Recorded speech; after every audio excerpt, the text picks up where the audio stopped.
Today's topic, the difference between you should versus you'd better. What's the difference? A big difference. And if you don't know the difference, you might get in trouble, maybe get into a fight. Let's talk about should first. We use should for short-term advice. You should study tomorrow for your test. That's short-term advice. Long-term advice. You should eat more healthy food or you'll die young. Right? That's long-term advice.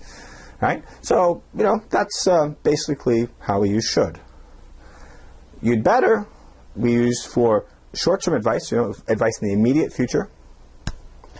And this is the important part, that if you don't follow the advice, something bad will happen to you. There'll be a negative consequence. Oftentimes we use this for threats. But not all the time, but a lot of times. So, let's say, for example, you're in a bar and you see some guy drinking, or, and you say, oh, you should go home, because you're worried about him. But instead of using should, you use you'd better. And what that means is something bad is going to happen to this person. If you say you'd better go home, then basically saying if you don't go home, something bad is going to happen to you. And this might be misinterpreted as a threat. So you might say, why?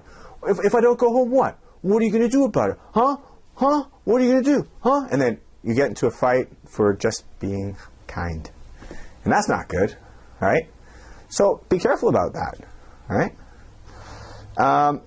Or, for example, if you say, you'd better sleep.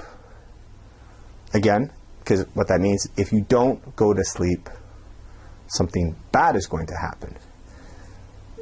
So, if you're just worried about the person, you should go to sleep early. That's a good idea. But if you say you'd better, then that person might lie awake all night saying, well, why? What will happen if I don't go to sleep? So be careful. Huh? You better not eat that. Because if you do, I'm going to break your legs. Right? Be careful with you'd better.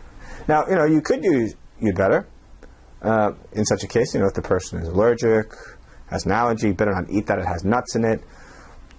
You better not eat that, we're going to have dinner in an hour, and if you don't, then you're going to be full. So, it's possible to use it in different ways, but sometimes people get nervous.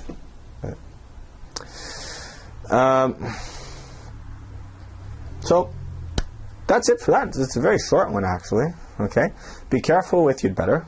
All right, you'd better listen to me. You'd better listen to what I teach you in this lesson, or you'll have problems in the future. All right. Well, that wraps it up for written exercises based on my video lessons. Check out greenscreenenglish.blogspot.com. And if you have any comments or requests, please feel free to contact me. Take care. Lates.